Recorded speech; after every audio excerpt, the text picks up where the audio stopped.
오늘 가져온 소설은 김강현 작가님의 마신입니다. 현재 나온 건 개정판이고 저는 15년 전쯤에 책방에서 대여해서 봤습니다. 읽은 지 15년이 지난 지금까지도 제가 읽었던 먼치킨 소설 중에 5손가락 안에 든다고 생각합니다. 이 소설 때문에 김강현 작가의 신 시리즈를 전부 읽었는데 기억나는 건 마신뿐입니다. 일단 줄거리를 이야기하고 이어서 말해보겠습니다. 무림 역사상 최고의 기인이라 평가받는 천기자는 천하를 집어삼키려는 혈마자를 막기 위해 비밀병기로 키울 100명의 아이들에게 3년간 기본무공인 삼재건법을 가르쳐줍니다. 아이들을 조종할 수 있는 음양고를 모두에게 먹이고 세상의 길을 모이게 해주는 진법을 펼친 후에 동굴을 막아버립니다. 하지만 너무 많은 기운 때문에 천기자도 예상치 못한 사고가 일어나는데 바닥에 시커먼 구멍이 생겨나 아이들을 모두 다른 세상으로 이동시켜버립니다. 이계로 이동된 곳에는 각종 괴물들이 있었고 살아남기 위해 모두들 삼재건법만으로 오랜 시간 치열한 전투를 치르는 동안 주인공인 단영우만 살아남습니다. 무림으로 돌아온 형우는 천기자에게 복수하려 하지만 실종되었다는 소문만 돌고 있는 상태였습니다. 발길 가는 대로 가다가 들린 객잔에서 수십 년 만에 처음 본 소면을 진지하게 맛있게 먹고 돈을 내야 하는 것도 몰라서 당황하던 중에 이 모습을 유심히 지켜보던 족가장의 조설련이 음식값을 내어줍니다. 소면 한 그릇의 인연으로 하남성의 실세인 조가장에 들어가게 되는데 그 중에 조가장이 운영하는 하남표국의 쟁자수로 일하게 됩니다. 하남표국의 고참표사인 형표에게 사회생활을 배우며 지내던 중에 사천당가의 의뢰를 받아 첫 표행을 나섭니다. 형우는 표행길에 사천당가의 물품을 노리는 척들을 단칼에 모두 죽여 무공실력을 일부 드러냅니다. 한편 조가장에서는 혈마자의 세력이 쳐들어와 몰살당하고 조설련만 살아남아 형우에게 합류합니다. 사천당가의 의뢰물품을 노렸던 우문세가의 우문에는 세가의 무사들이 몰살당한 것을 알고 자신이 미인계를 써서 진상을 조사하려고 형우의 표행길에 합류합니다. 경국지색의 미인인 우문에는 형우에게 꼬리치지만 우리의 주인공은 꿈쩍하지 않습니다.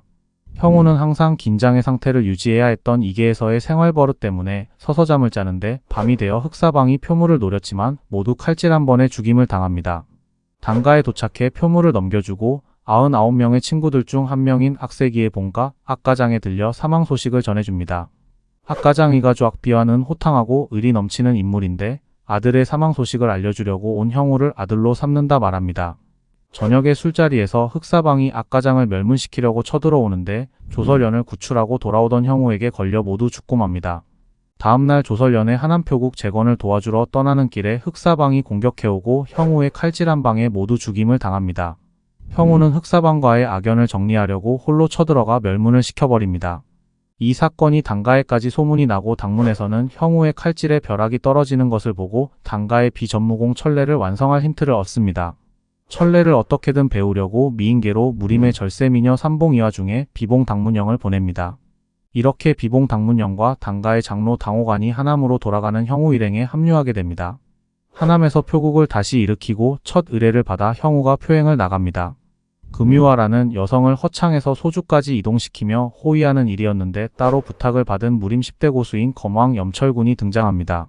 무림의 거대 세력 사도령과 농림이 손잡고 금유화를 노리는데 300명이나 되는 인의 전술로 검왕이 지쳐 쓰러지고 마지막에 형우가 나서며 구해줍니다. 검왕은 깨어난 후에 형우에게 비물을 청하고 우리의 주인공 형우는 무림 10대 고수건 목건간에 상관없이 쓱박 칼질 한 방에 서열 정리합니다. 줄거리는 여기까지 이야기하겠습니다. 저는 이 소설을 완결까지 읽고 먼저 든 생각은 무대포 먼치킨도 이렇게 재밌을 수 있다 라는 걸 느꼈습니다.